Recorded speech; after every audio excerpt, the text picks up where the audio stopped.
Shalom, bonjour peuple des dieux, vous qui nous suivez à travers le monde, nous vous souhaitons la bienvenue, le bienvenu sur cette émission de cet après-midi. Ici nous sommes déjà 17 h et je ne sais pas chez vous, vous êtes quelle heure, mais tant mieux, selon l'heure à laquelle vous nous suivez, nous vous souhaitons le bienvenu dans ces programmes de EPV Télévision. Que Dieu vous bénisse.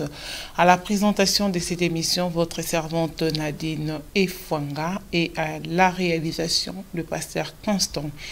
Aujourd'hui, je ne suis pas toute seule sur ces plateaux. Je suis venue avec un invité qui est venu pour nous parler, nous présenter une église. Et nous sommes avec lui. Je vais vous les présenter. Il s'appelle le docteur Paul Richard Moulomba, que je salue. Bonjour, docteur. Bonjour, Maman Nadine. Vous allez bien? Le Seigneur nous soutient, nous allons très bien. Et vous, vous allez bien? Oui, Dieu nous a fait grâce et nous sommes là. Nous ne faisons que rendre grâce à Dieu. D'accord, merci de m'avoir reçu sur le plateau de votre télévision, afin que nous puissions parler de notre Seigneur, de ce que nous faisons. Nous aimerions premièrement vous remercier pour ce que vous faites dans le corps du Christ. Et nous prions Dieu que ce travail puisse profiter réellement à beaucoup de personnes. Parce qu'aujourd'hui, nous avons des réseaux sociaux, nous avons des endroits où les enfants de Dieu, malheureusement, vont se distraire. Et si nous pouvons, par votre chaîne et par votre moyen, atteindre ces enfants de Dieu, par ces réseaux sociaux, vraiment, le Seigneur sera loué. Donc, nous sommes très reconnaissants par rapport à ce que vous faites. Merci à vous, les docteurs. Hein? Vous ne tenez pas au titre, hein? Vous êtes docteur. Non, je suis le frère Paul. Si vous voulez, je suis le frère Paul. Mais dans le corps du Christ, le Seigneur m'a appelé à enseigner la parole de Dieu. Voilà pourquoi ils disent dans certaines Bibles que je suis enseignant, dans d'autres ils disent que je suis docteur, mais je suis d'abord le frère Paul. C'est une des grosses erreurs que nous avons aujourd'hui, où beaucoup de gens veulent être des hommes de Dieu sans être des enfants de Dieu. Et donc moi, je suis d'abord un enfant de Dieu avant d'être tout ce que vous voulez, mais je suis d'abord le frère Paul et j'enseigne la parole de Dieu dans le corps du Christ.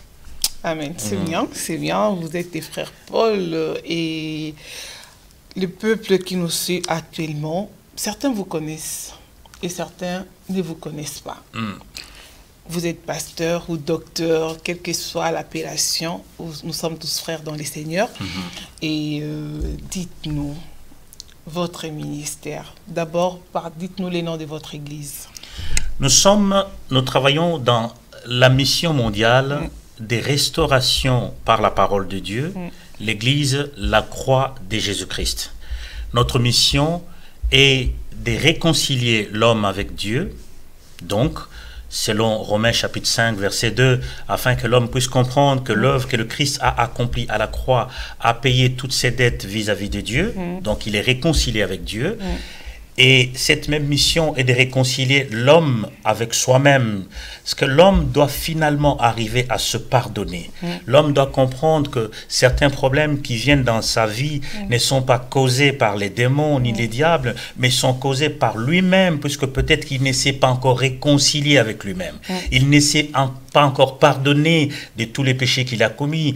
Voilà. Et enfin, réconcilier l'homme avec les autres, avec son prochain, avec les gens qui sont autour de lui.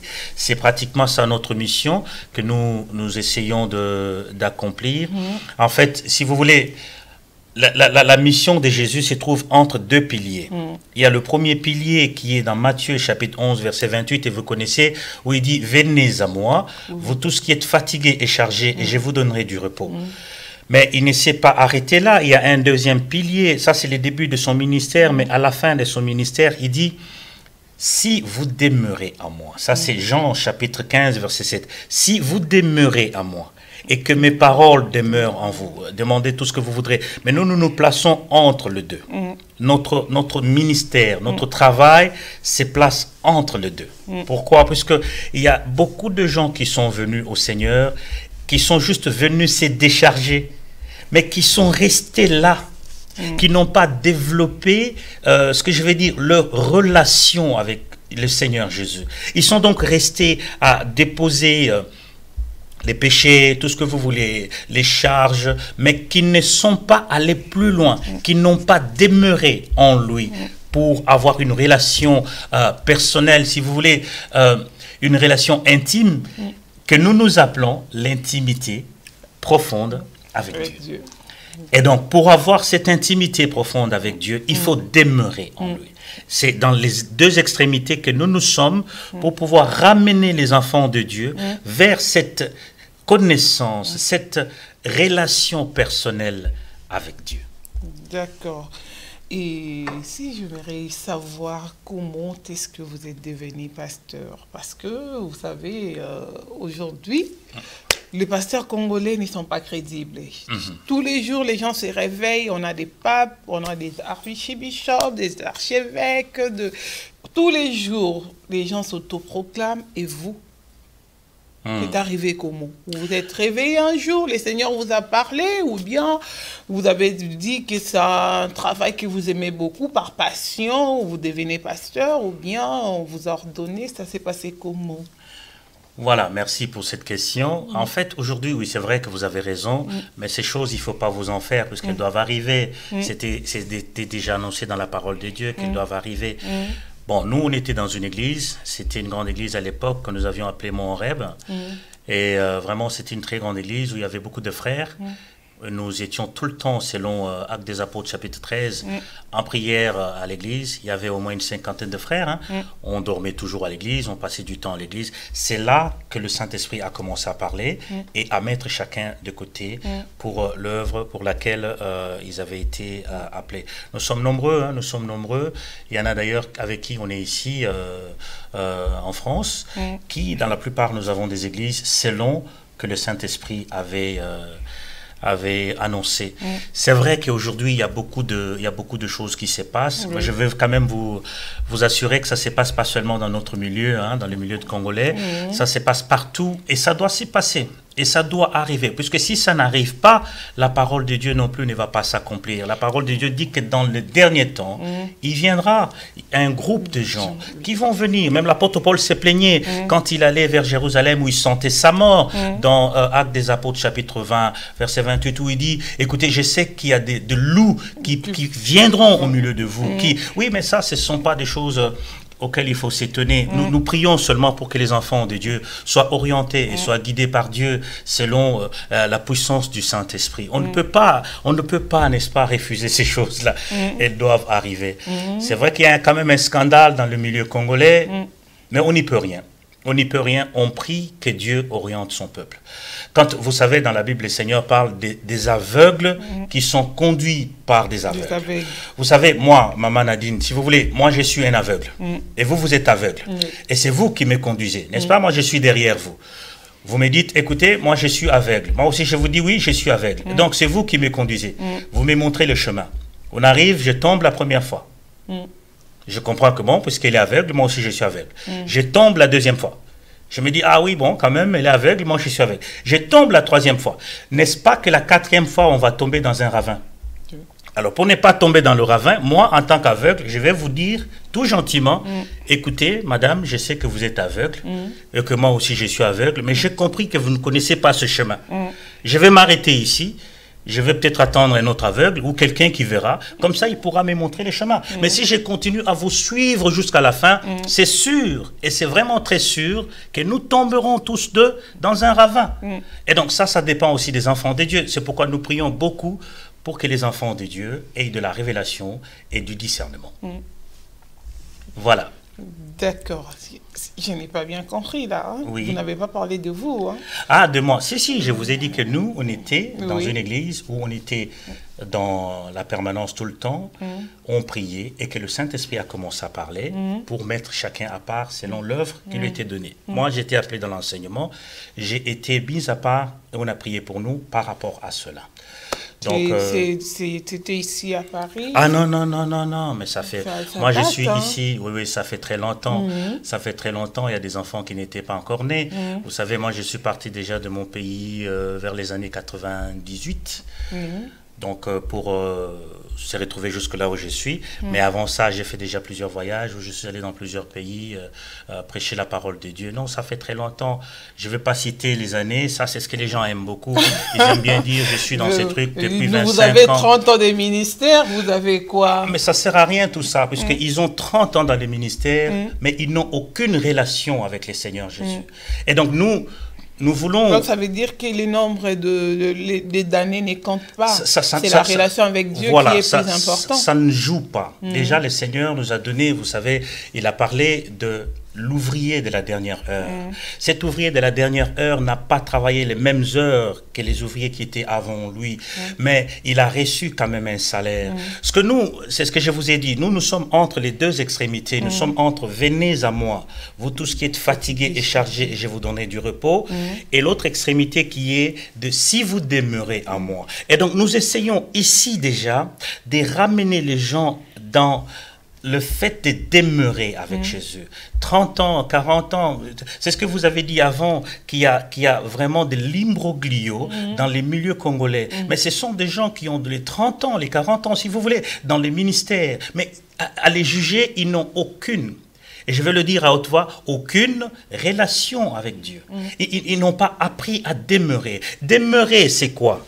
Demeurer, c'est ressembler à Jésus. Vous savez, Romains chapitre 8, je crois que c'est dans le verset 29, on dit que la pensée de Dieu, le souci de Dieu, c'est que nous devons ressembler à Jésus. Et donc, nous pouvons faire 30 ans, 40 ans, 50 ans, tout ce que vous voulez. Si nous n'avons pas encore commencé à ressembler à Jésus, si nous n'avons pas encore à désirer ressembler à Jésus, je vous dis que les 30 ans ne servent à rien. Et donc, pour moi, j'aime pas trop compter les années où je suis dans ces histoires, mais ça fait quand même plusieurs années. Je sais que de toutes ces années-là, je peux vous garantir que j'étais pas tout le temps en relation avec Jésus. Et donc, maintenant, on apprend à s'abandonner, à comprendre ce que Dieu attend de nous. Voyez, si vous voulez, il y a deux grands versets dans la Bible. Et les gens ont pris ces versets comme des récitations aujourd'hui. Le premier verset se trouve dans Osée chapitre 4, verset 6. Vous le savez, il dit « Mon peuple périt faute de connaissance, ou mon peuple est détruit puisqu'il lui manque de la connaissance. » Et les gens aiment beaucoup ces versets. Et tout le monde raconte ces versets. Quand vous allez dans des maisons, vous trouverez, il y a ces versets-là, presque dans chaque maison. Mais il y a un autre verset qui répète le mot qui est utilisé par Osée, c'est dans Jean chapitre 17, verset 3. Il dit, la vie éternelle, c'est qu'ils aient à te connaître, toi le seul vrai Dieu, et c'est lui que tu as envoyé. Donc dans ces deux versets, il y a le mot connaître qui revient. Mais le mot connaître ici, c'est pas savoir, c'est pas dans le sens de savoir, d'avoir une grande connaissance. Le mot connaître qui est utilisé par Osée et qui est utilisé par le Seigneur Jésus dans la prière de Jean chapitre 17 a le sens d'intimité profonde avec Dieu. Et donc, si vous voulez, pour remettre ce mot dans le verset, on va dire que mon peuple est détruit puisqu'il manque de l'intimité profonde avec moi. Ou dans la prière du Seigneur Jésus, dans Luc chapitre 17, il va dire que la vie éternelle, c'est qu'ils aient de l'intimité profonde avec moi. Avec Dieu. Et donc, l'intimité, voyez l'intimité, le mot intimité, sans hésiter, c'est un peu comme il y a entre l'homme et la femme. Si vous permettez deux mots qui sont un peu légers, on va dire que nous devons permettre à Dieu de nous pénétrer et que nous devons pénétrer Dieu. Il dit, si vous demeurez en moi, c'est-à-dire si vous entrez en moi et que vous demeurez, et que mes paroles demeurent en vous. Dans ce sens, le Seigneur Jésus ne vient pas seulement passer des vacances en nous, il ne vient pas comme s'il manquait quelque part où aller, mais il vient demeurer en nous pour travailler avec nous, pour marcher avec nous, pour transformer nos vies, pour nous changer, pour être le maître de nos vies, vous voyez. Et donc beaucoup, nous n'avons pas appris à rechercher cela. C'est vrai que beaucoup ont appris la connaissance, si vous voulez, c'est avec la maîtrise de beaucoup de versets, ils ont maîtrisé peut-être le 3/4 de la Bible, mais de ça, il n'y a pas de vie. Parce que vous savez qu'il faut vivre la vie de Dieu. Et pour vivre la vie de Dieu, il faut avoir la parole de Dieu en nous. Il y a un autre verset que des gens chantent. Ils disent, que ce livre de la loi... Ils disent beaucoup ça. Mais écoutez le verset, il dit qu'il ne s'éloigne point de ta bouche. Il n'a pas dit qu'il ne s'éloigne point de tes épaules. Il dit de ta bouche. Et puis il ajoute, médite-le jour et nuit. Donc c'est de ta bouche que tu dois méditer la parole de Dieu tout le temps. Et il dit, c'est enfin pour vivre selon ce qui est écrit. Quand tu médites tout le jour, c'est ainsi que tu vas commencer à vivre selon ce qui est écrit. Et donc lorsque nous n'avons pas la parole de Dieu en nous, ou si nous l'avons en nous, mais juste comme une récitation, et nous ne vivons pas la parole de Dieu, et nous ne pouvons pas espérer une intimité profonde avec Dieu. Et si vous voulez, ce n'est pas seulement une intimité profonde, on peut faire virgule, permanente, virgule, et personnelle. Donc il faut, si vous voulez, je vais vous expliquer...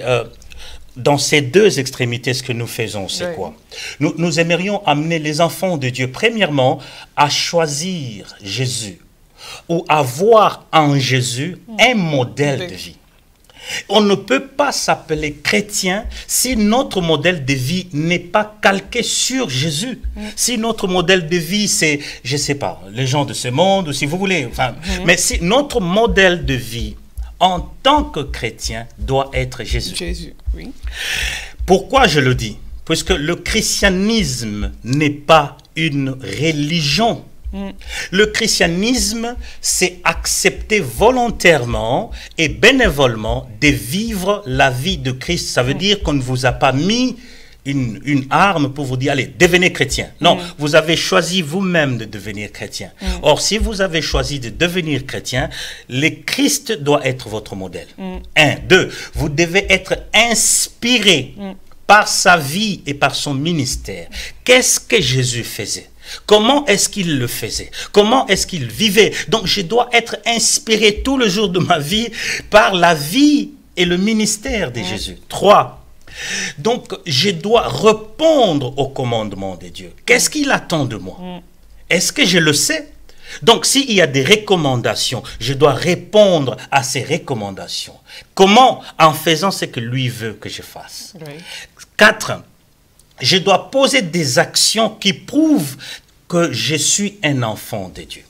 Pourquoi? Parce que quand vous lisez Malachie chapitre 3 verset 18, c'est aussi un grand verset qui dit « Et vous verrez maintenant la différence entre ceux qui me servent et ceux qui ne me servent pas, entre ceux qui me connaissent et ceux qui ne me connaissent. » Mais c'est quoi la différence? On doit sentir la différence entre les chrétiens et ceux qui ne sont pas chrétiens. Aujourd'hui, c'est un des problèmes que nous avons avec nos églises. Vous voyez où on met un chrétien et celui qui n'est pas chrétien, vous voyez qu'il n'y a pas de différence at all. Enfin, excusez-moi, du tout. Pasteur, il y a quand même des différences. Hein? Quand on voit un chrétien et un non-chrétien, il y a quand même des différences. Que Dieu soit loué et que Dieu vous bénisse, puisque le mot, vous l'avez bien choisi. Il y a quand même de la différence. On ne devrait pas avoir quand même de la différence. On devrait avoir de la différence.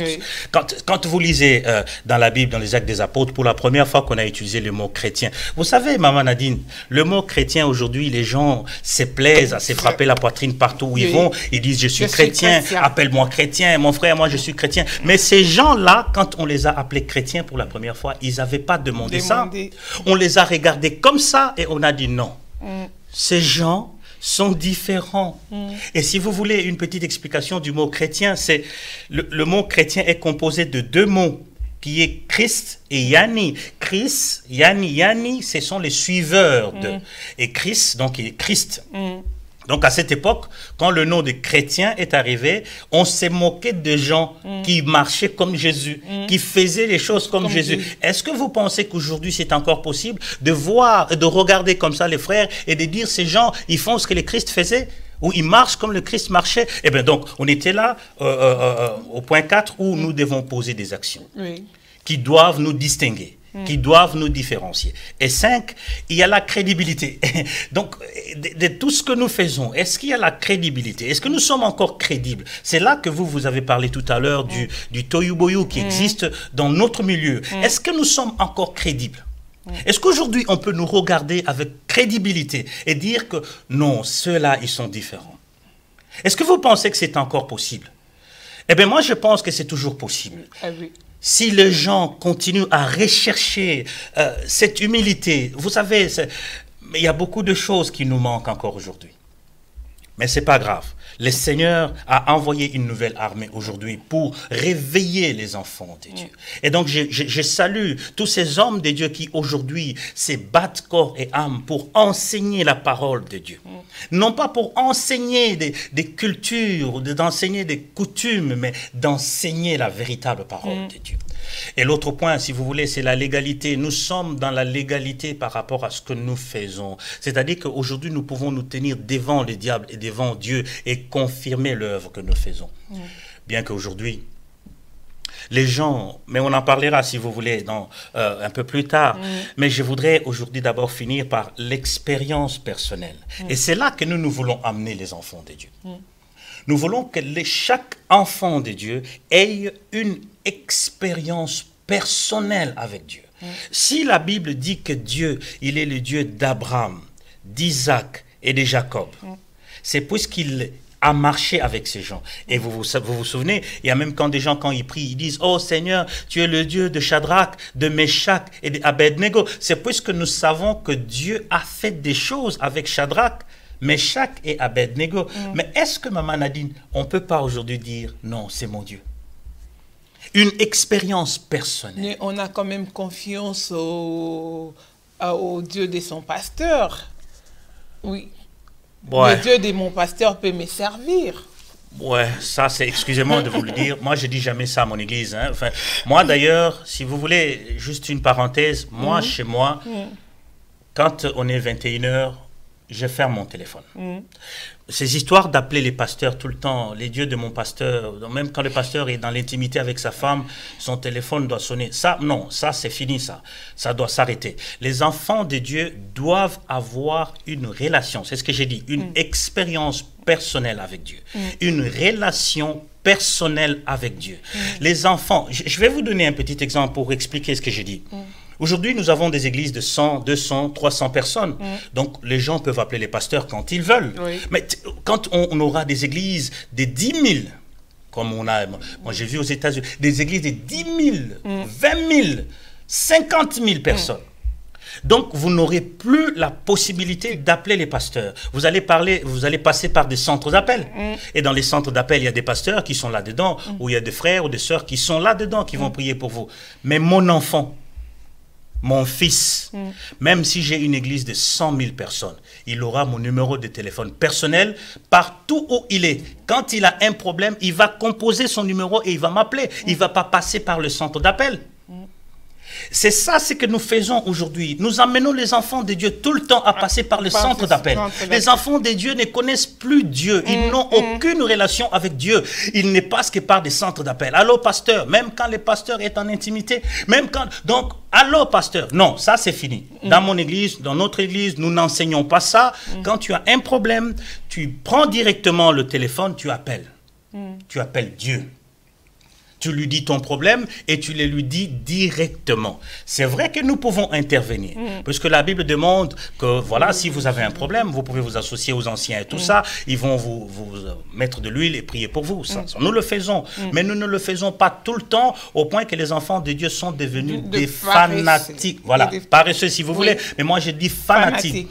Notez, la parole de Dieu dit que aller dans le monde entier, prêcher la bonne nouvelle, faites des disciples. Il n'a pas dit faites des disciples pour vous. Faites des disciples de Jésus. Donc les enfants de Dieu, vous entendez comment nous les appelons? Les enfants de Dieu. Ce ne sont pas les enfants des pasteurs. Ce sont des enfants de Dieu. Et donc notre œuvre doit ramener les enfants de Dieu, doit, si vous voulez, ramener les cœurs des enfants de Dieu à Dieu. Et donc nous ne sommes qu'un canal. Et l'apôtre Paul le dit dans 1 Corinthiens, il dit qui est Paul, qui est Apollos. Nous ne sommes que des instruments. Vous voyez, nous ne sommes que des instruments que Dieu utilise pour ramener les cœurs de son peuple vers lui. Et donc le Dieu de mon pasteur, bon, ils peuvent le dire puisqu'ils ont vu les choses que les pasteurs, que Dieu a fait pour leurs pasteurs, mais ils ne doivent pas en rester là. Ils doivent rechercher une expérience personnelle avec Dieu. C'est comme aujourd'hui, vous savez... Pasteur, c'est pas facile, hein, docteur. Qu'est-ce qui n'est pas facile? C'est pas facile de rechercher une expérience personnelle avec Dieu. Vous savez, quand on vient à l'église, on est motivé. Oui. Il y a le fait des autres, ça me motive de prier. Il y a l'apport du pasteur qui est là. Oui. Mais quand je suis toute seule pour rechercher l'intimité de Dieu, ça devient compliqué parce que là, des fois, je suis fatiguée, j'arrive pas. Des fois, je veux aussi, mais j'arrive pas. Vous n'arrivez pas. Vous avez raison. D'ailleurs, que Dieu vous bénisse. Avant de répondre à votre question, je veux dire, mais c'est bien ça, que Dieu vous bénisse si vous avez ça dans votre cœur. Pourquoi? Parce qu'aujourd'hui, nous avons des enfants de Dieu qui veulent rester à la maison, qui se sentent bien à la maison. Et ils vont te dire, ah, moi j'ai Dieu. En étant à la maison. Bon, mais déjà vous, Dieu a mis en vous le fait que rester à la maison, c'est pas bien. Vous n'êtes pas tranquille. Il faut être avec les autres. Mais c'est bien. C'est bien d'aller dans l'assemblée, d'être avec les autres où nous communiquons les grâces. Parce que pourquoi nous allons dans l'assemblée? Parce que nous communiquons les grâces. Eh bien, quand vous vous sentez bien, mais vous sortez de là, il faut savoir que Dieu, avant de vous amener en public, il vous a d'abord pris en privé. Et donc, vous devez avoir cette vie privée avec Dieu, cette intimité, si vous voulez, je reviens toujours sur ce mot, avec lui. Oui, c'est notre thème, hein? C'est le thème que nous sommes en train de développer. Je vous en prie. Et c'est là, vous ne pouvez pas l'avoir dans une église. C'est vrai que dans les églises, il y a des frères, il y a des sœurs, il y a notre pasteur, mais à la maison, il y a vous et Dieu. C'est que la Bible dit, entrez dans votre chambre et votre Dieu qui connaît le secret. Donc vous avez un secret avec lui. C'est là que moi je dis, vous savez, quand vous allez dans cette histoire de secret avec Dieu, vous avez ce qu'on appelle la paix de Dieu. Si vous me permettez, je vais vous parler de 3 dimensions de paix qui sont dans la Bible. C'est juste une parenthèse. Dans la Bible, il y a 3 dimensions de paix, ou dans le Nouveau Testament, si vous voulez. Il y a la première paix, c'est la paix avec Dieu. La paix avec Dieu, vous la trouvez dans Romains chapitre 5, au verset 2, où il dit, maintenant, nous avons la paix avec Dieu. Donc Dieu a payé, l'œuvre que Jésus-Christ a accomplie, a payé toutes les dettes que j'avais avec Dieu. Je n'ai plus aucun problème, j'ai la paix avec, vous voyez, avec Dieu. Donc c'est Jésus qui a tout accompli, ça ne vient pas de moi, ça ne vient pas du fait que j'ai fait des jeûnes de 100 jours, ça ne vient pas du fait que j'ai fait des jeûnes de 200 jours, ça vient du fait que le Christ a donné son sang. Et donc par rapport à son sang, j'ai la paix avec lui. Et il y a l'autre niveau de paix, c'est la paix en lui. C'est là où nous parlons de l'intimité profonde avec Dieu. La paix en lui, la paix en Dieu. Il dit dans le livre de Jean chapitre 16 verset 3, il dit, je vous dis ces choses afin que vous ayez la paix en moi. Et si Dieu, Maman Nadine, devient votre sanctuaire, il devient votre forteresse, et donc quand vous avez vos problèmes ou vos soucis, vous n'avez pas besoin d'appeler directement le pasteur, vous allez directement chez lui, vous vous abandonnez à lui, et c'est là que la prière de David, il dit, tu es ma forteresse, oh tu es mon rocher, c'est en toi que je me confie, en toi je m'abandonne. Là vous allez ouvrir votre cœur. D'accord, pasteur, nous allons prendre quelqu'un qui nous appelle. D'accord. Depuis la Belgique. Oh, Dieu soit loué. Allô? Bonjour, frère Laurent. Vous nous appelez de la Belgique? Oui, je vous appelle vraiment, je ne sais pas si c'est une question où vraiment j'ai aimé la question de Paul Molombo. Oui. Ce qu'il a dit tantôt en disant que l'Église, nous faisons, le pasteur, je voulais nous faire, faisons-les les disciples. Alors les disciples dont le Seigneur parle, c'est-à-dire que ce n'est pas les disciples des pasteurs, mais les disciples de Jésus. Oui. Et nous voyons combien aujourd'hui les pasteurs sont déformés leurs disciples auprès. Voilà pourquoi aujourd'hui, au lieu d'y aller dans l'Église, les pasteurs amènent le fidèle dans l'Église. C'est ça le vrai problème de l'Église aujourd'hui. Alors même là, vous qui devez être des maîtres, vous êtes toujours des enfants. Donc là, ça peut faire des fidèles de l'Église comme des enfants. Donc ça sera même plus difficile pour une Église pour se garder et puis parce que de voir déjà, qui se passe aujourd'hui à l'Église. Vraiment, si on a des personnes comme vous, pasteur, que Dieu bénisse. Vraiment, j'ai dit certainement au fond de mon cœur que Dieu vous bénisse.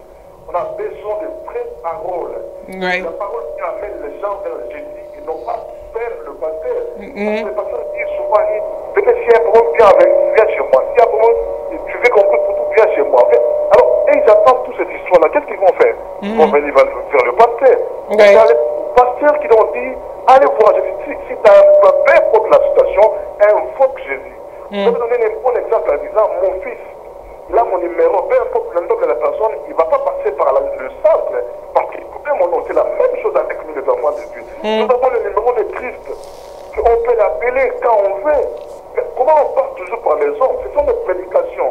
On écoute tout le temps à l'église, les gens cherchent à monopoliser les gens, le fidèle, vers eux. On dit, passez par moi, viens chez moi, je veux prier pour toi, viens chez moi. Mais les gens ne passent pas par Dieu. Voilà, aujourd'hui, il n'y a pas de miracle dans nos églises. Il n'y a que des problèmes parce que les gens passent par les hommes, mais pas par Dieu lui-même. Alors, quand est-ce que l'église va changer? Vraiment, j'ai vraiment aimé que Dieu vous bénisse l'homme de Dieu. Si aujourd'hui on peut comprendre, on peut aller au-delà de cela.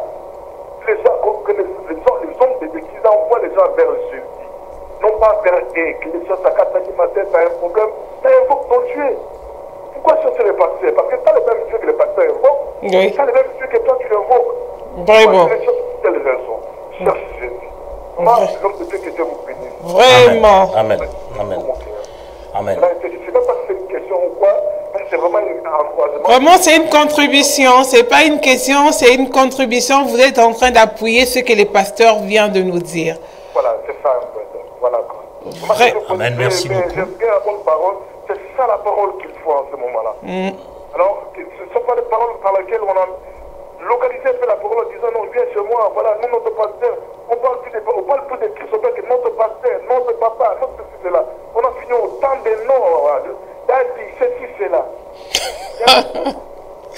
D'accord. Merci beaucoup. Qu'on retourne vers Christ. Jésus il est prêt à répondre à tout. Que Dieu vous bénisse le nom de Dieu. Amen. Amen. Amen, amen. Merci beaucoup, notre frère Laurent, depuis la Belgique. Nous saluons tous les peuples de Dieu qui nous suivent de la Belgique. Que Dieu vous bénisse. Continuez à nous suivre et à intervenir comme ça nous encourage. Que Dieu vous bénisse. En tout cas, merci frère Laurent, que Dieu vous bénisse. Et si vous voulez, je peux rebondir à ce qu'il a dit. J'aurais pu le dire dès le début. Aujourd'hui, l'autre grand problème, ou sinon le premier grand problème que nous avons, c'est dans la définition des motivations que nous avons pour ouvrir une église. Et donc, tout le problème que vous voyez, les imbroglios qu'il y a dans notre milieu, c'est plus que ces motivations ne sont pas définies. On va poser la question, Maman Nadine, est-ce que pourquoi vous commencez une église aujourd'hui? Oh non, je veux que les âmes aillent au ciel. Mais ça il le dit, mais ce n'est pas défini en réalité. Comment, par quel moyen, quel processus vous avez défini pour amener les peuples au ciel? Ils n'en ont pas. Et donc, les églises aujourd'hui, certaines motivations sont, les gens veulent un moyen par lequel ils peuvent vivre. Moi, Mickey par-ci, moi, Mickey par-là, dans l'église. L'église est devenue un ligablo, enfin, Mozikinae, ils se rencontrent là-bas pour dire du mal des autres. Mais ce n'est pas un endroit où les gens vont, on leur montre le chemin de Christ. Donc, à ces sujets, les enfants de Dieu sont invités à n'est pas seulement entrer dans un bateau puisqu'il est beau de l'extérieur, mais de savoir qu'est-ce qu'il a à l'intérieur. Est-ce que ce bateau a une chambre où je peux dormir? Est-ce qu'il y a un restaurant? Parce que c'est mauvais d'entrer dans un bateau et que vous êtes au milieu de l'eau, vous voulez vous soulager et qu'il n'y a pas de toilette. Ce que je veux dire, c'est qu'il faut comprendre la motivation de cette histoire. Qu'est-ce qui est derrière ça?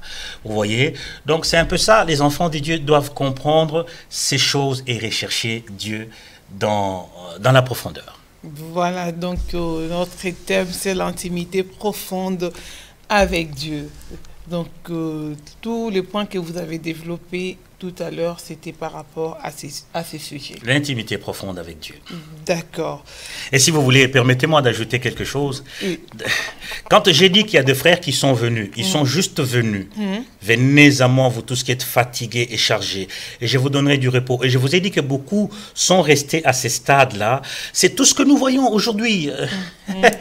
Aujourd'hui, vous avez vu l'église. Et là, je vais pratiquement parler de l'église, notre église, l'église du Congo ou des Congolais.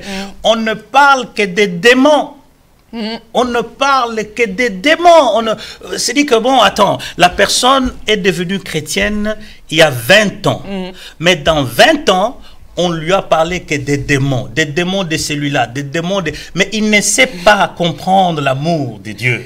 Oh, écoutez-moi, peuple de Dieu, je suis venu ici vous dire que si vous êtes encore dans ces histoires, essayez de sortir, commencez à lire la parole. Lisez la Bible, commencez par l'évangile des Jean. Comprenez l'amour de Dieu. Et si vous voulez...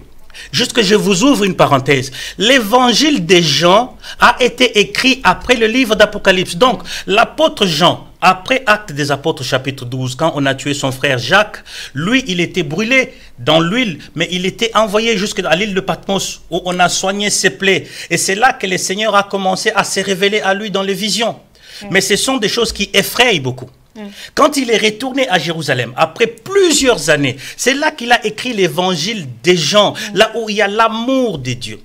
Et donc aujourd'hui, les gens sont restés à venir, vous tous qui êtes fatigués, puisqu'ils ont cette charge-là. Ils sentent qu'il y a des démons, ils sont tourmentés par des démons. Mais c'est là qu'il y a encore une petite révolution où les enfants de Dieu devraient juste faire travailler leur cerveau et se dire comment est-ce que je suis un enfant de Dieu? Mais que je suis toujours tourmenté par des démons. Que le diable... Attendez, nous allons lire un verset si vous le permettez. Oui. C'est dans le livre de 1 Thessaloniciens, chapitre 2, verset 18. On va voir, cette personne avait compris que les diables existent. Il savait que les diables me dérangent. Mais il n'avait rien à faire avec le diable. 1 Thessaloniciens plutôt, chapitre 2, verset 18. Qu'est-ce qu'il nous dit? 1 Thessaloniciens 2, 18. Il dit ceci. Il dit, excusez-moi. Aussi voulions-nous aller vers vous, du moins moi, Paul, une et même 2 fois. Maman, lisez la suite. Mais Satan nous a empêchés. Le diable n'a pas permis que je vienne vers vous.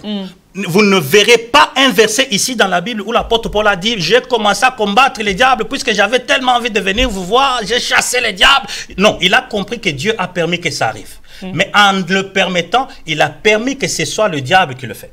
Lisons un autre verset si vous voulez. C'est dans 2 Corinthiens chapitre 12 verset 7. 2 Corinthiens 12 verset 7. Il dit « Et pour que je ne sois pas enflé d'orgueil, à cause de l'excellence de ces révélations. » S'il vous plaît, lisez la suite.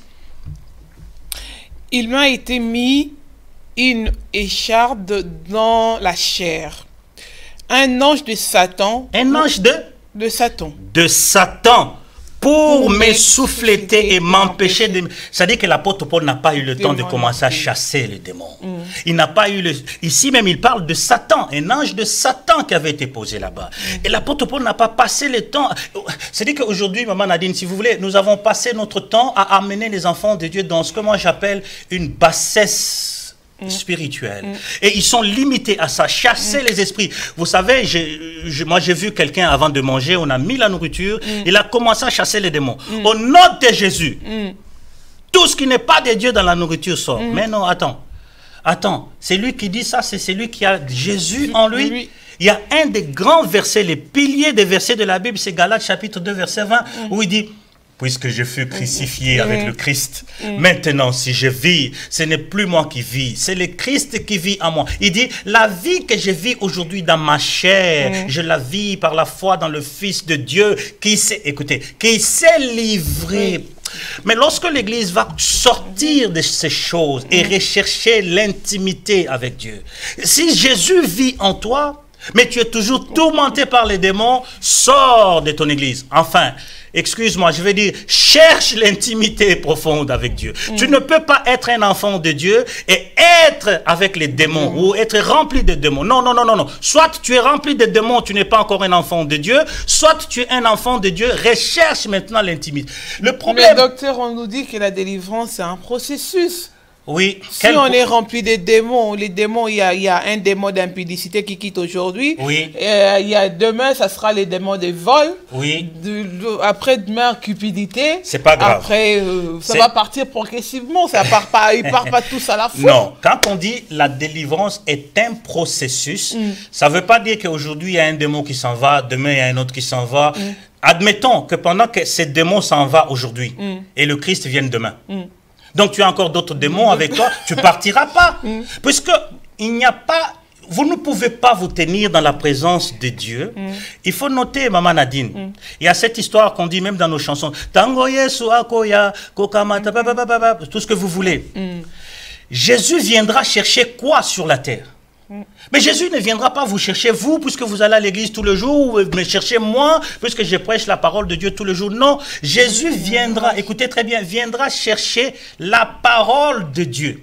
Donc il va retirer, on dit là, le fer aiguise le fer, et l'esprit aiguise l'esprit. Donc la parole n'aiguise que la parole. Jésus ne viendra pas prendre des gens ils remplissent des églises. Non, Jésus viendra rechercher dans les gens la parole qui sera respectée. Il dit, si vous êtes mes disciples, obéissez, marchez selon ma parole. Et donc Jésus viendra rechercher l'obéissance à sa parole. Et donc si Jésus ne vient pas trouver tout ça en nous, on ne partira pas. Donc quand vous dites aux gens que la délivrance est un processus, tant mieux, mais expliquez, ça veut dire quoi? Qu'aujourd'hui j'ai l'impudicité, je laisse l'impudicité aujourd'hui, mais je suis quand même voleur.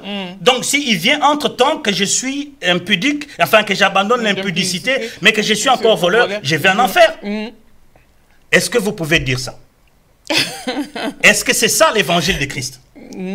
Je ne vais pas aujourd'hui, si vous voulez, je reviendrai dans une autre émission pour parler de ces choses, expliquer c'est quoi la délivrance. Et c'est bien, ils aiment bien dire ça, que la délivrance est un processus. Non, la délivrance c'est d'abord une décision. Écoutez, les choses de Dieu c'est d'abord une décision. Et si vous voulez, avec un petit exemple, il y a dans la Bible un jeune homme qui s'est gardé toute sa vie, qui n'a pas commis de péché, qui n'a pas touché une femme. Mais quand il arrive à l'âge de se marier, le Seigneur lui dit, va épouser une prostituée.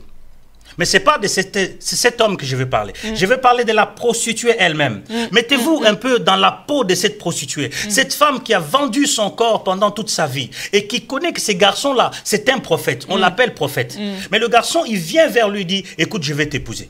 Il ne lui a même pas dit, allons dans la chambre. Il lui dit, je vais t'épouser. Maintenant, mettez-vous à la place de cette prostituée pour qu'elle arrive à dire oui. Quelles sont les étapes par lesquelles elle est passée? Le problème avec nous, Maman Nadine, dans nos églises, que les gens ont dit oui à Christ, puisqu'ils ont dit, je ne sais pas, il y avait une pression, la prédication de ce jour était tellement brûlante qu'il a dit oui. Mais il ne sait pas quoi il dit oui, dans quoi il dit oui. Moi, je suis une prostituée, et qu'il y a cet homme qui se tient au-devant de moi, qui n'a jamais commis d'impudicité, qui n'a rien fait de sa vie, et qui veut m'épouser. Pour que je dise oui, il faut que je réfléchisse, et que je réfléchisse à 7 fois, avant de lui dire oui. Et donc si j'ai déjà dit oui, je m'engage totalement avec lui afin de marcher avec lui, non pas de marcher derrière lui. Aujourd'hui j'abandonne ça, demain je me dis aujourd'hui, puisque je prends la décision de devenir chrétien, donc je vais marcher comme lui. Et c'est sans hésitation. Je ne vais pas attendre demain. Je prends la décision aujourd'hui. Et pour cela, c'est pourquoi nous devons bien travailler l'évangile que nous apportons aux enfants de Dieu. Aujourd'hui, nous apportons... Quelqu'un m'a envoyé un message. Je ne dis pas ça pour critiquer, mais dans le message, on disait, voilà, il y a un homme de Dieu qui est entré dans l'église, qui a commencé à prêcher, il a parlé de l'impudicité et tout ça. Après, l'église est partie. J'ai répondu à la personne. J'ai dit, c'est un message puissant, mais qui ne montre pas l'amour de Dieu. Parce qu'après la prédication, l'église s'est vidée.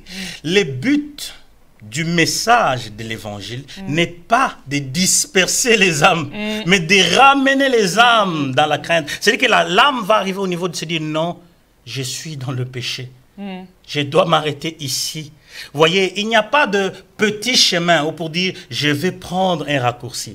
Et croyez-moi, Maman Nadine, tout ce que nous faisons aujourd'hui, c'est de montrer les raccourcis aux enfants de Dieu. Et donc, nous, notre enseignement sur l'intimité profonde et parfaite avec Dieu, nous disons que l'enfant de Dieu doit fermer ses yeux. Enfin, pas les fermer totalement. C'est-à-dire qu'il ne doit pas considérer les œuvres du diable dans sa vie. Il doit tout le jour s'abandonner à Dieu. Seigneur, je viens m'abandonner à toi. Je viens abandonner mon corps, mon âme et mon esprit à toi. Enseigne-moi par ton esprit qu'est-ce qui en moi n'est pas à toi.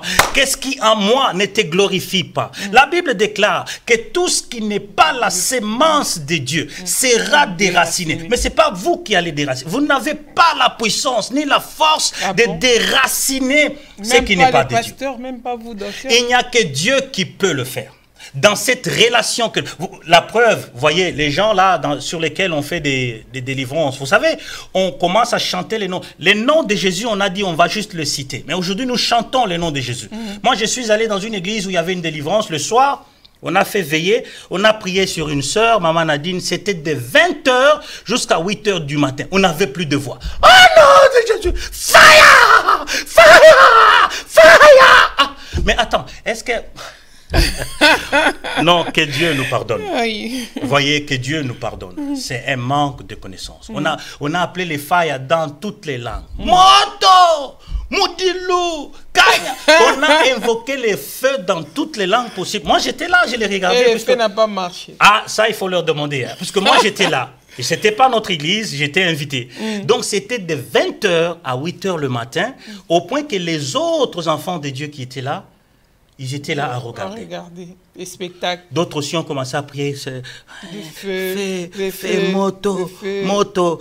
Donc, vous voyez, tout ça, ce n'est plus le nom de Jésus, c'est moto, moto. Bon, que Dieu nous ramène dans son intimité, dans la vie avec lui.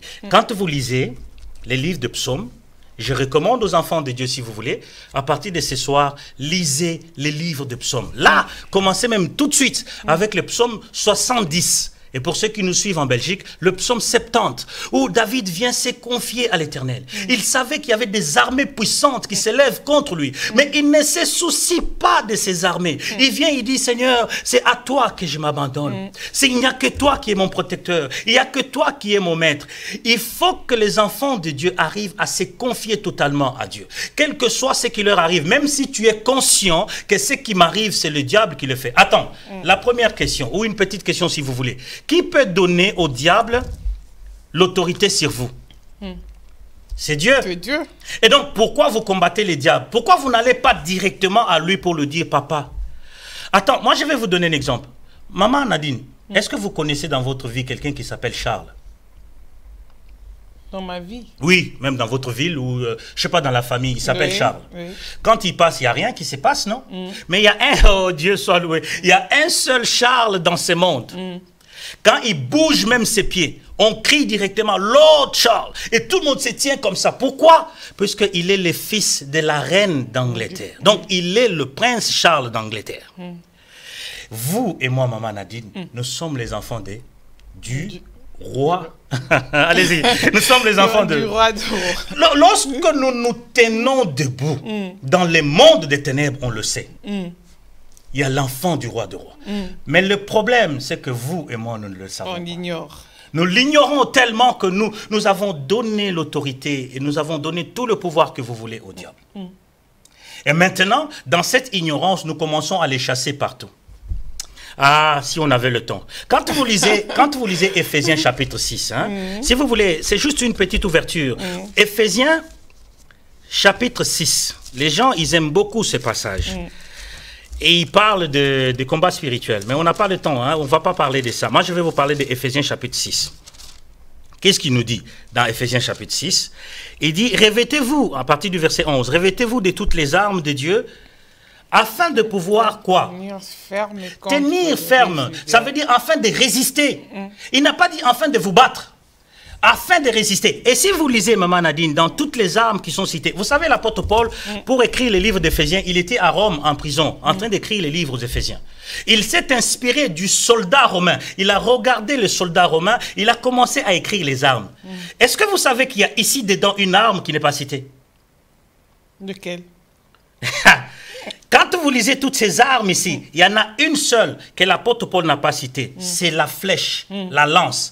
Les soldats romains avaient tout ça, tout ce qui est cité ici. Mais il avait aussi une lance, une flèche. Vous savez pourquoi l'apôtre Paul ne l'a pas cité? Parce que la lance, la flèche était une arme offensive. On attaquait avec ça. Et donc, le Saint-Esprit n'a pas permis que dans cet enseignement qu'il y ait des attaques, mais qu'il y ait une résistance.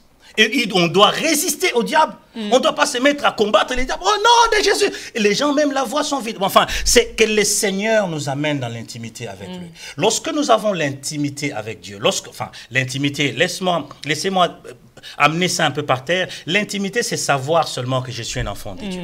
C'est connaître ma place et mon rôle en Dieu. Vous voyez, lorsque je suis sûr que je suis un enfant de Dieu, je suis aussi sûr que personne ne peut me toucher. Le verset le dit très bien. La vie que j'ai, enfin, si je vis aujourd'hui, ce n'est plus moi qui vis. C'est le Christ qui vit. Donc quand je me regarde dans le miroir le matin, ce n'est pas moi, mais c'est le Christ que je vois. Et donc je dois mettre dans ma tête que le diable ne peut pas toucher le Christ, puisque le Christ a dit, petits enfants, ne craignez pas, n'ayez pas peur, car j'ai vaincu le monde. J'ai vaincu le diable. Vous voyez? Et si lui a vaincu le diable, moi je dois vivre aujourd'hui dans la peur.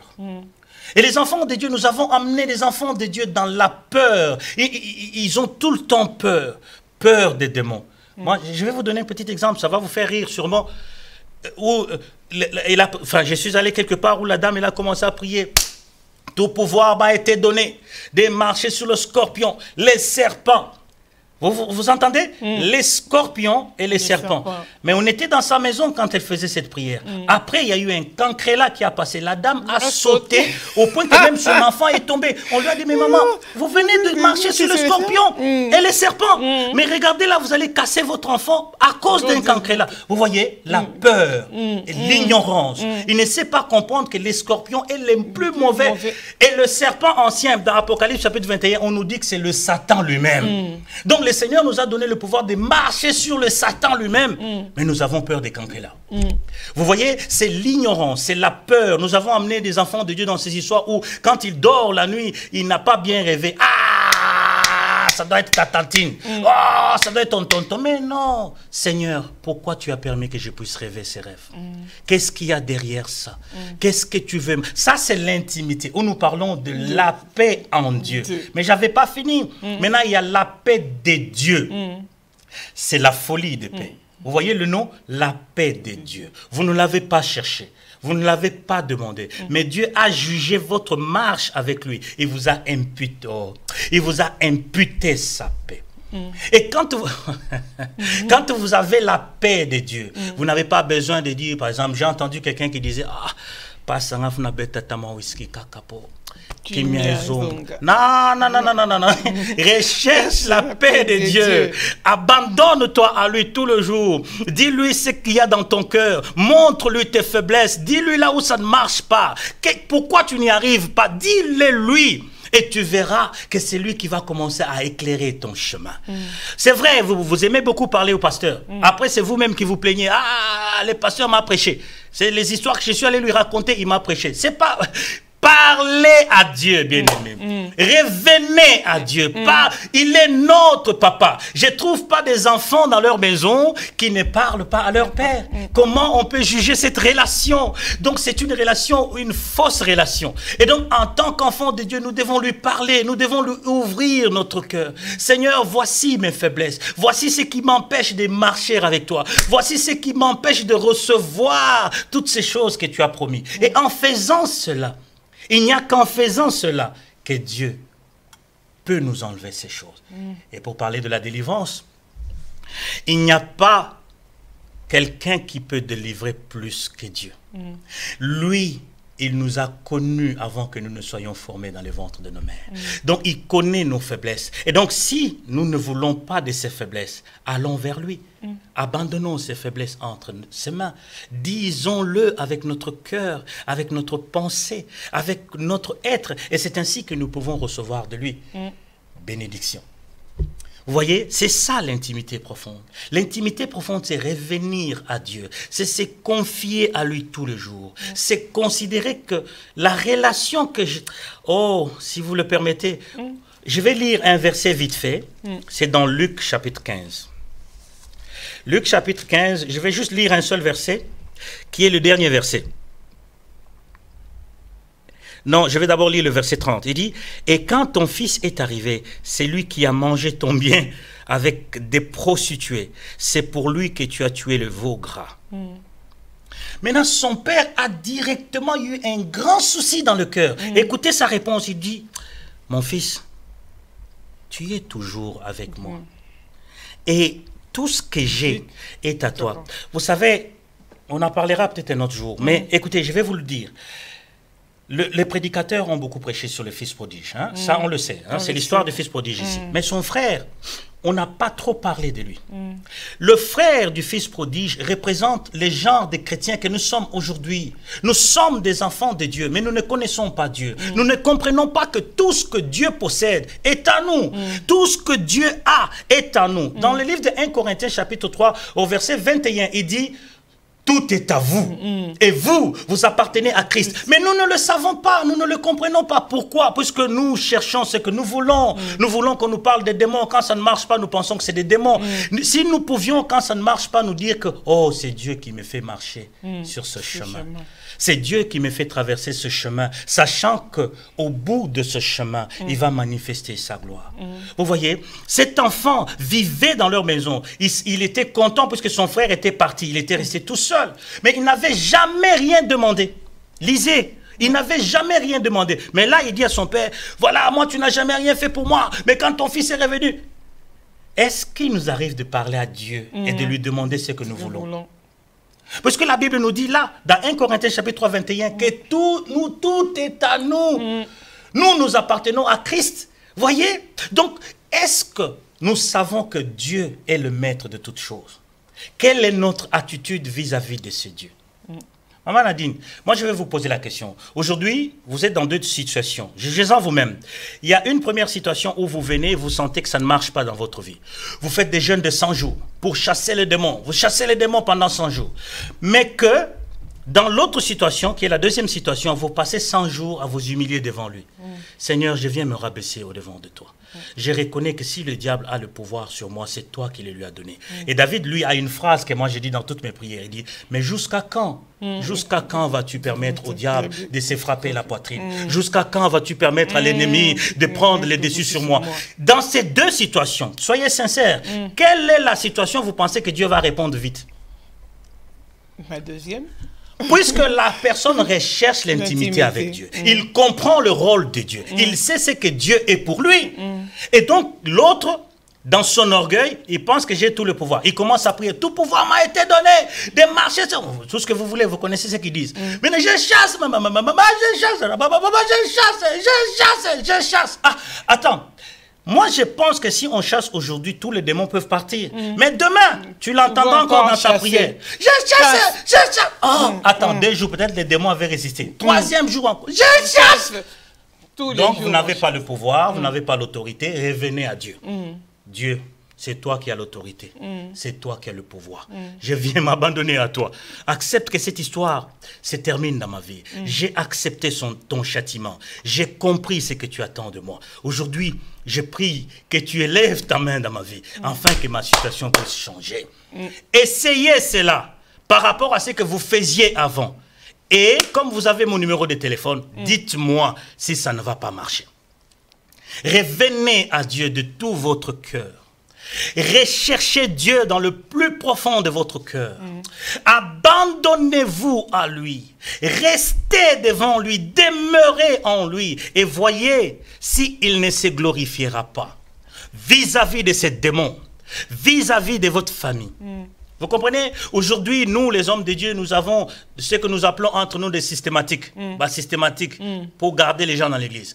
Alors, on aime bien parler des démons. Mais ça fait longtemps que nous avons parlé des démons. Aujourd'hui, l'église doit grandir. L'église est en train de partir à la rencontre de son Seigneur. Et donc, il doit connaître comment vivre avec ce Seigneur. Écoutez, on ne pourra pas amener de l'essence là où il y a du feu.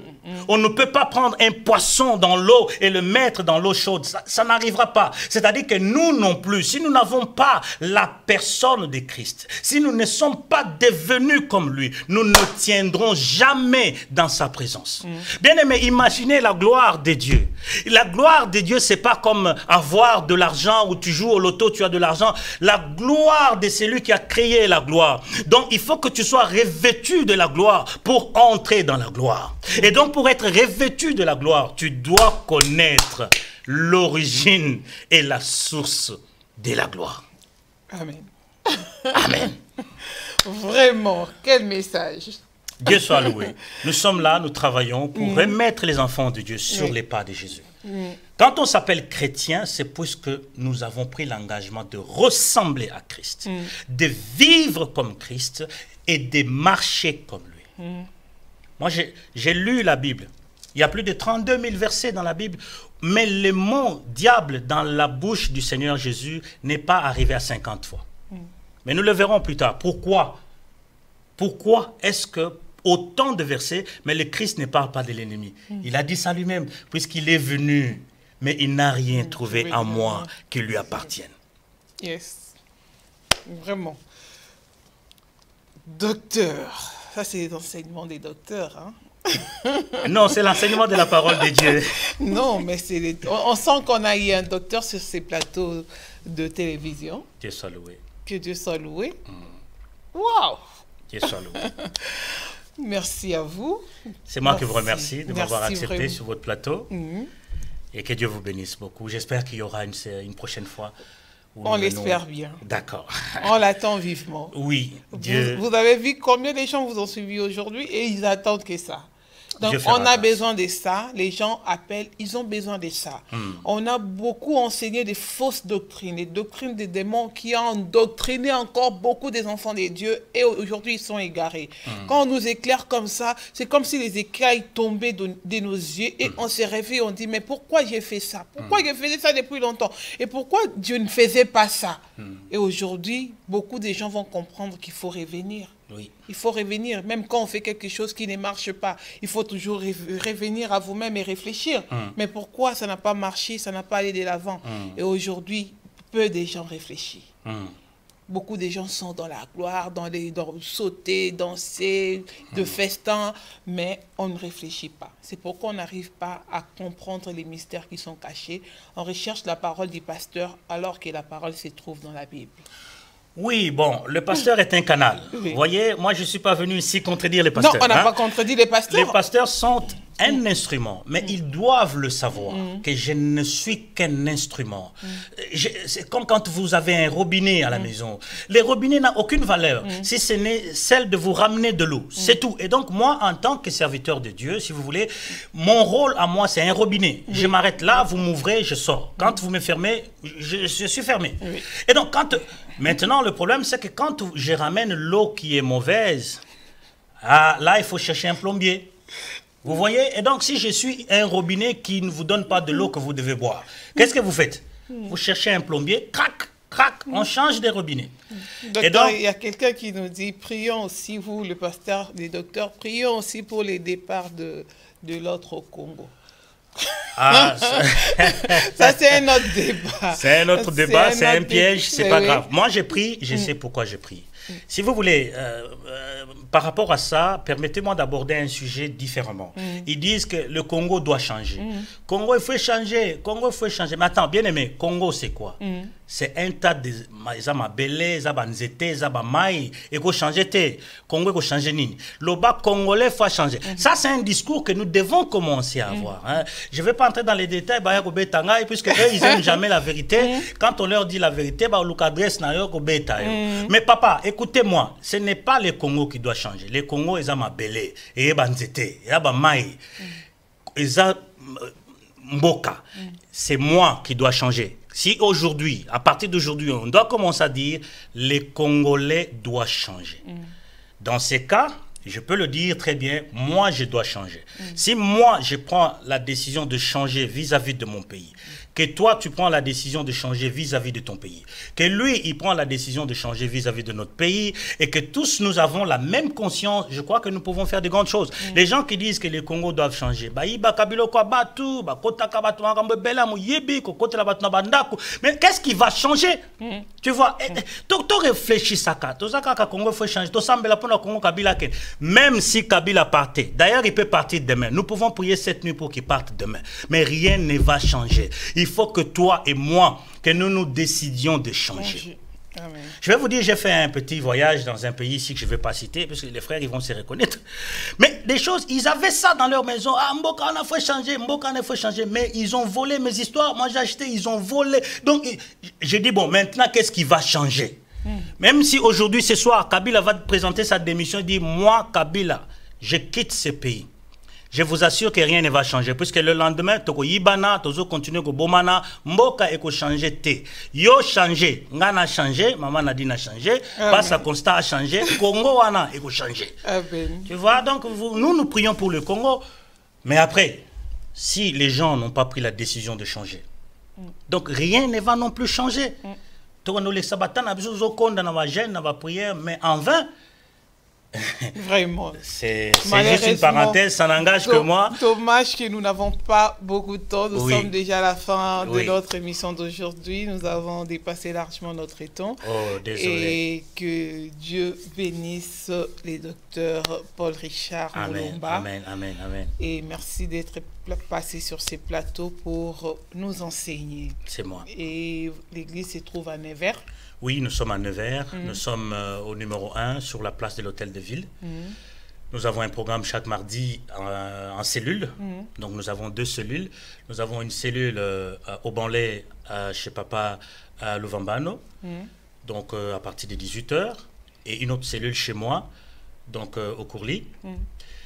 Et le mercredi, nous sommes là pour les cultes d'enseignement. Le mercredi, nous ouvrons la Bible, nous parlons, nous enfonçons. Et le mercredi, nous donnons la permission aux gens de poser des questions. Donc, si vous venez mercredi, vous pouvez poser des questions par rapport à l'enseignement ou par rapport à quelque chose que vous avez. Le vendredi, on se retrouve là-bas pour se mettre à genoux, pour ceux qui peuvent. Pour ceux qui ne peuvent pas, on est debout, on est assis, c'est comme vous voulez. Si vous vous couchez, c'est comme vous voulez, mais on vient prier. On prie pour le Congo, on prie pour nous, on prie pour tout ce que vous voulez. On est dans le culte d'intercession. Et le dimanche, on est là de 10h30 à 12h30 où nous enseignons la parole de Dieu. Amen. Docteur Paul, nous t'attendons impatiemment au mois de décembre aux États-Unis pour les enseignements. J'arrive. Ilunga Ka. Oui, c'est mon frère. Je pars d'ici le 9 décembre. Je vais arriver à Los Angeles le 10. D'accord. Donc j'arrive. Ok. Merci à vous, merci à nos bien-aimés qui nous ont suivis aux États-Unis, que Dieu vous bénisse également. Oui. Et merci à vous. Oui. Et on a fini juste une petite prière pour les gens qui nous ont suivis. Nous te disons merci, Dieu Tout-Puissant, toi qui es le maître de temps et des circonstances. Nous te disons merci puisque ce jour, tu l'avais prévu dès la fondation de l'humanité. Tu l'as accompli dans la mort et dans la résurrection de Jésus. Et aujourd'hui, tu l'as matérialisé. Nous croyons en la parole de Dieu. Nous croyons sincèrement de tout notre cœur dans l'œuvre que le Christ a accomplie à la croix. Et nous croyons que toi, tu envoies toujours ta parole pour guérir ton peuple, car la Bible enseigne que dans leur détresse, ils invoquèrent ton nom et tu leur envoyas ta parole et ta parole les guérit. Et donc ce soir, nous croyons dans notre cœur que tu as envoyé cette parole pour guérir quelqu'un parmi ton peuple. Et laisse que cette guérison éternelle soit parfaite et que ce peuple s'attache réellement à toi. On nous parle aujourd'hui des messages du temps de la fin. Mais quel est le message du temps de la fin si nous n'enseignons pas l'intimité profonde à ton peuple afin que ce peuple te ressemble et vienne dans la gloire pour vivre avec toi? Bénis ce peuple qui a écouté ta parole. Bénis cette chaîne de télévision EPTV qui en fait se charge de répandre l'évangile de Christ. Bénis le pasteur Constant et sa femme Maman Nadine. Laisse que tu sois leur Dieu et que tu ouvres leur chemin. Éternel Dieu de gloire, laisse que ta puissance, que ta gloire et que ton esprit se manifeste aujourd'hui dans la vie de tout celui qui a écouté la parole. S'il y en a qui sont malades pendant qu'ils ont écouté la parole, laisse que tu étendes ta main, que tu guérisses toute maladie maintenant au nom de Jésus-Christ. Père, nous avons remarqué, il y a des maladies qui tuent maintenant les enfants de Dieu. Il y a les cancers dans l'église. Oh papa, il y a des hypertensions, des AVC qui tuent les enfants de Dieu. Ce n'est pas en dehors de l'église, mais c'est dans l'église. Éternel, laisse que ce soir, que tout celui qui a écouté cette parole, s'il a un cancer, que ce cancer soit détruit maintenant au nom de Jésus. S'il a des AVC, mon Dieu, que cet AVC soit détruit au nom de Jésus. Seigneur, nous guérissons maintenant même les hypertensions, les hypotensions, les diabètes au nom de Jésus.